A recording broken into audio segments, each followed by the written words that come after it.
Salut, bienvenue sur Anakaland, j'espère que vous allez bien. Aujourd'hui vidéo sur la série fantastique qui mélange les genres, entre fantasy, horreur et série policière, Carnival Row, diffusée et produite par Prime Video. Série originale qui n'est donc pas une adaptation et qui a été créée par René Echevarria, connu pour l'excellent Teen Wolf, Les 4400 ou encore Terra Nova. Des fictions qui commencent à dater pour certaines mais qui ont eu leur petit buzz à l'époque. Ainsi que Travis Beacham, principalement connu pour son travail sur les Pacific Rim. La première saison de Carnival Row est sortie en août 2019, il y a donc plus de 3 ans, et il était temps pour la saison 2. Mais on a vite pu s'apercevoir dans la première saison de cette volonté de bien faire du côté de l'équipe technique et de production pour nous livrer un univers complet et crédible.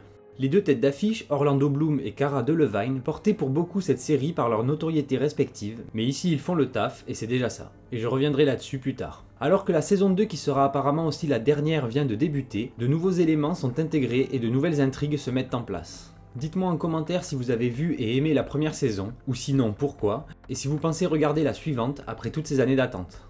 Mais avant de commencer à parler de la saison 2, je vais revenir sur la première saison, car je n'ai pas pu le faire avant, et ça sera l'occasion d'un récap pour repartir sur de bonnes bases pour cette seconde saison. Et enfin, je ferai une petite review du début de celle-ci. C'est parti!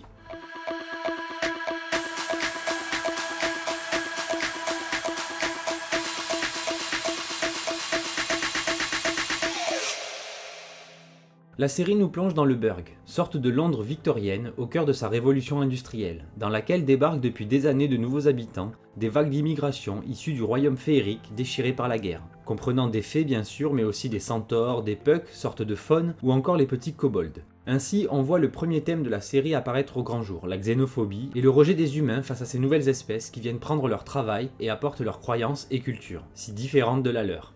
Et gros point positif dans cet univers, c'est que ces peuples ne sont pas venus avec la magie que l'on peut imaginer. Ces peuples restent très terre à terre, même si les fées peuvent voler évidemment. Mais rien de très fantasy dans ces peuples féeriques, malgré certaines anciennes pratiques mystiques que l'on découvre au fil de la saison.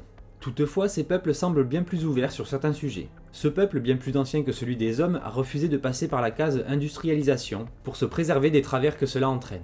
Et ils ont également une vision de la sexualité très libre entre autres. Pour eux, rien de dégradant ou de vil dans une sexualité épanouie. Au contraire. Et ils ont bien raison. Et cela ne fait qu'embêter les humains monothéistes et conservateurs qui se sentent probablement jaloux, et le cachent sous une haine à peine voilée. On a donc ici une opposition entre monothéisme et tous les interdits qui vont avec, contre le paganisme et l'ouverture d'esprit qu'il représente dans cet univers. De plus, toujours sur le thème du racisme, on s'aperçoit très vite que les humains ont beau faire preuve de rejet envers les êtres différents, il n'y a aucun racisme entre humains. On a bien un petit mot là-dessus à un moment de la saison pour nous faire comprendre que ça, c'était avant. En effet, ceux qui ont la peau foncée, comme ils disent, subissaient le racisme avant que cela soit le tour des Picts et autres. Et cette nouvelle forme de racisme a fait disparaître l'ancienne. Ouais, un raciste reste un raciste, même s'il a pire à haïr sous la main. Mais bon, passons. Cet univers et ses différents habitants sont extrêmement crédibles. Les costumes, maquillages et surtout les décors nous embarquent dans cet univers vraiment plausible. L'ambiance sombre et boueuse de la cité du Burg est le parfait terreau pour ces histoires de crimes et d'horreur que va notamment devoir affronter le personnage de Philostrate, inspecteur au sein de la police raciste du Burg, qui tente lui d'avoir une vision plus humaniste de la situation. Après avoir poursuivi un tueur de fées, malgré les réticences de sa hiérarchie, il finit par être embarqué dans une affaire sanglante de meurtre rituel étrange. On retrouve ici un fort côté film de genre, avec ce monstre qui sévit à la faveur de l'obscurité, un peu Lovecraftien, ou plus récemment un petit côté carpenteresque.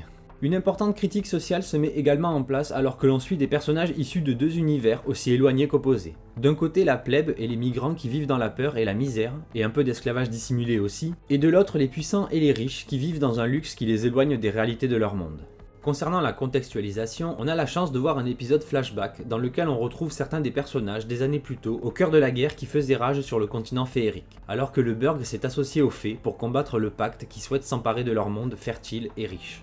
Tout d'abord, ce pacte fait clairement référence à l'Axe du Mal, l'alliance nazie de la Seconde Guerre mondiale qui s'opposait aux Alliés, France, États-Unis et Angleterre notamment. Et ce pacte représente alors ce grand mal qui veut exterminer les peuples non humains, les Creech comme ils les appellent. C'est à faire penser que leurs ennemis qui se sont alliés aux fées, les Burguinois, seraient plus tolérants, mais c'est à peine le cas, comme énoncé plus tôt. Et lors de ce flashback, on en apprend donc plus sur nos deux personnages principaux, les amoureux, Vignette et Philo. Une fée et un soldat humain, ou en tout cas c'est ce qu'il semblerait à ce moment-là. Vignette est la gardienne d'une bibliothèque sacrée, réceptacle de leur histoire, et Philo, lui, semble être un homme ouvert, également passionné de lecture. Et leur rencontre et leur amitié se fera sous le thème d'un roman de fiction dans le style de Jules Verne qui parle d'un voyageur sur la Lune. Encore une belle référence pop-culturesque dans l'univers. Dans cette série, on a droit à quelques moments d'émotion, mais elle ne dégouline pas trop sur le propos bien plus lourd de l'histoire. Certes, Philo et Vignette sont dans une sorte de relation impossible qui sera le gros enjeu de fond de la série, sans en faire trop. Et de toute façon, ce n'est pas vraiment avec ces deux acteurs qu'ils vont nous chambouler sur le plan de l'émotion et du jeu. Ici, c'est surtout les rôles secondaires qui portent vraiment la série. Même si Orlando Bloom n'est vraiment pas si mal ici, il se montre plutôt convaincant dans ce rôle de taiseux au cœur tendre et à la détermination sans faille. Mais concernant Cara Delevingne que j'ai découvert dans Valérian en 2017, je me demande encore si elle est vraiment une bonne actrice. Elle est certes vraiment magnifique avec ses grands yeux et son visage d'ange, mais ses rôles de fille au caractère bien trempé ne m'ont jamais vraiment convaincu. Elle a ici quelques fulgurances dans l'émotion parfois, mais son jeu semble toutefois bien limité sur l'éventail de celle-ci. À présent, je vais un peu spoiler les intrigues de la saison, et si vous ne les avez pas encore vues, je n'ai qu'une chose à dire, qu'attendez-vous, ça fait bientôt 4 ans que la série est dispo. Donc les deux tourtereaux se retrouvent alors que Vignette arrive au Burg 6 ans après avoir appris la mort de son Philo. Pour finalement découvrir qu'il est toujours en vie, elle est donc en colère, compréhensible. Il s'est fait passer pour mort pour la protéger afin qu'elle reste avec son peuple alors que lui est rentré dans le Burg pour devenir policier. On le retrouve menant l'enquête sur un énième Jack l'Éventreur qui s'en prend aux Creech, les êtres féeriques à coups de marteau. Heureusement cette intrigue n'est qu'un moyen d'introduire le personnage de Philo et ses méthodes qui le démarquent vraiment de ses collègues qui eux transpirent vraiment la xénophobie. Elle est donc rapidement résolue pour laisser place à une enquête de plus grande envergure, celle du Dark Asher, le monstre voleur de foi. On a donc bien un semblant de Roméo et Juliette qui se met en route, mais qui laisse rapidement la place aux intrigues plus sombres, comme les séries de meurtres et surtout la place aux intrigues portées par les personnages secondaires qui pour le coup sont vraiment bien. On a d'abord Tanzin Merchant et David Gyasi, respectivement Imogen, la jeune fille riche, pourri gâtée et pleine de préjugés, et Monsieur Agreus, un puck ayant fait fortune qui s'installe dans les beaux quartiers. Cette histoire est peut-être celle qui a le moins de lien avec l'intrigue globale de la série pour le moment, mais elle représente parfaitement ce qui se passe quand les deux mondes se confrontent. Car bien qu'extrêmement riche, le puck reste un paria jusqu'à ce que la jeune femme accepte de l'introduire à son cercle social. Et naît alors entre eux une idylle passionnée qui les pousse à quitter la ville sous la menace du frère de celle-ci. Un arc narratif qui nous promet donc un certain dépaysement pour la suite. On a ensuite évidemment l'excellent Jared Harris qui incarne le chancelier Breakspear, chef politique du Burg qui semble plutôt pour une cohabitation avec les Creech. Et on comprend assez vite pourquoi alors que l'intrigue concernant Philo s'éclaircit au fur et à mesure de la saison. Il était l'amant d'une fée dans sa jeunesse, ayant alors donné la vie à un enfant de sang mêlé qui se révèle être Philostrate, alias Orlando Bloom. Ce mystère autour duquel tourne toute la série de meurtres sur laquelle il enquête. Et alors que l'on découvre que la grande méchante, MDR, de la saison n'est autre que sa femme Piety, incarnée par la brillante Indira Varma, découverte dans Game of Thrones. Dans son rôle de femme du chancelier, obsédée par une prophétie qui placerait son fils au sommet du monde, elle commet tous ses meurtres avec l'aide d'une créature maléfique composée de morceaux d'autres êtres vivants, le Dark Asher, pour éliminer la concurrence, à savoir le vrai fils de son époux, Philo, encore une fois. On a également quelques autres personnages qui se démarquent du lot dans la saison, comme celui de Simon McBurney, aperçu dans Conjuring 2, qui incarne ici un homme de lettres et surtout de scène. Tout d'abord témoin dans l'enquête de Philo, puis précepteur et conseiller du jeune héritier du chancelier, Jonah Breakspear. Un personnage haut en couleur et très digne. Très hâte de voir ce qu'ils vont en faire dans la suite également.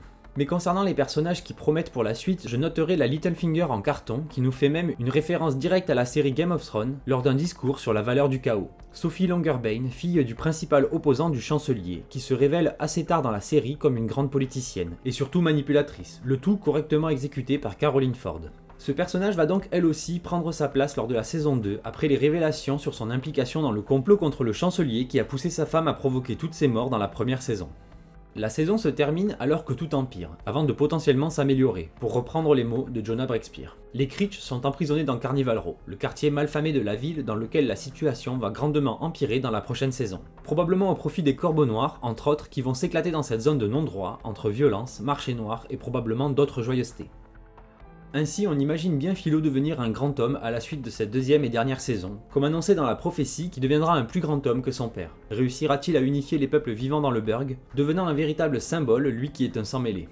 Sur ce, je fonce regarder les nouveaux épisodes afin de vous en dire plus sur l'ouverture de cette seconde saison, mais sans spoiler pour ceux qui ne se sont pas encore lancés dans la saison 2.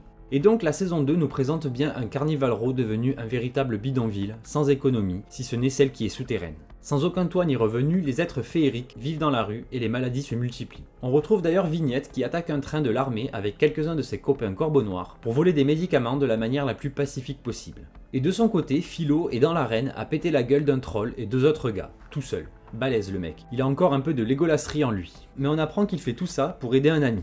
Comme d'hab, c'est un gars bien. Déjà, ici on remarque à nouveau la qualité des décors qui mettent l'ambiance dans Carnival Row et autres lieux. Le bidonville par exemple et tous ses câbles sur les toits tels une toile d'araignée pour empêcher les pics de s'envoler et de quitter leur camp de détention. Cela montre bien que tout a changé. De l'autre côté du mur, Monsieur Milworthy, devenu conseiller de Jonah, le nouveau chancelier, tente de lui ouvrir les yeux sur l'état de sa ville aujourd'hui. Et il travaille même en secret avec Philo, donc ça promet un joli plot twist, maintenant qu'on connaît l'ascendance et le destin de l'ancien inspecteur au sang mêlé. De son côté, la charmante Tourmaline, prostituée Pix et meilleure amie de Vignette, manque donc de clients vu que Carnival Row est emmuré. Ainsi, ces charmants messieurs de bonne famille ne peuvent plus rendre visite à la fée pour un petit moment sympa. Et une nouvelle intrigue semble tourner autour d'elle dans cette deuxième saison. Je dis nouvelle, mais en réalité cela fait suite au destin de la vieille sorcière qui avait aidé Philo, mais aussi, sans le savoir, la mère de Jonah dans son projet meurtrier et l'invocation du Dark Asher. On l'avait notamment vu revenir à la vie pour quelques minutes afin de révéler son ultime prophétie à Philo et Tourmaline dans le dernier épisode. Et là, elle semble revenir au travers de Tourmaline, ou plutôt lui avoir légué son pouvoir et ses dons mystiques. Là encore, cela pourrait mener à une intrigue sympa, mais aussi être très risqué et tomber à plat. Donc à voir ce que l'avenir de la série nous réserve, et n'hésitez pas à me donner votre avis là-dessus en commentaire si ça vous dit. De leur côté, l'arc d'Agreus et Imogen se poursuit, alors qu'on les retrouve toujours sur leur bateau en direction d'Ontsezou. Et alors que la jeune fille bien née semble avoir du mal à cacher son ventre rebondi, ils se font accoster par le pacte. Donc leur histoire va bel et bien nous permettre d'en apprendre plus sur ce monde, au travers de nouveaux lieux, mais aussi de nouveaux personnages qui nous en apprendront plus sur son histoire et sa géopolitique. Et clairement là-dessus, vous n'êtes pas prêts. Les révélations sur la situation du pacte et ses nouveaux personnages sont intégrées de manière très subtile dans les premiers épisodes. Et promettent là aussi du très lourd, pour au final, je pense, rattraper très vite la trame principale du récit. Et pour finir avec cette intro à la nouvelle saison, on y voit les deux amoureux qui vivent ensemble bien que leurs activités les opposent. Et cela va très certainement là aussi créer toujours plus de rebondissements, alors que leurs deux philosophies et méthodes pour combattre l'injustice vont se confronter, peut-être même très violemment. Voilà, je n'en dirai pas plus pour ne pas spoiler ici, une deuxième et dernière saison qui s'annonce haute en couleurs, et aussi très sombre pour ne pas changer ce qui fonctionne dans cette série. Avec toujours plus de complots et intrigues politiques, tant au Burg qu'à l'étranger, des dissensions au sein de Carnival Row et pour nos deux tourtereaux. Le tout toujours dans une belle ambiance pesante. Et vous avez sûrement remarqué aussi que je n'ai pas parlé ni du son ni de la musique dans cette vidéo. C'est très simple car rien ne m'a vraiment choqué, en bien ou en mal, même pas celle du générique, qui lui est pourtant très beau. Pensez à me dire si vous allez regarder la deuxième saison, et si oui, pourquoi. Qu'est-ce qui vous plaît dans cette série? Et je me ferai un plaisir de revenir sur Carnival Row après la fin de la saison pour un bilan plus complet sur la série de Prime Video qui s'achèvera finalement cette année. Donc je vous laisse et je vous dis à très vite sur Anakaland. Bye!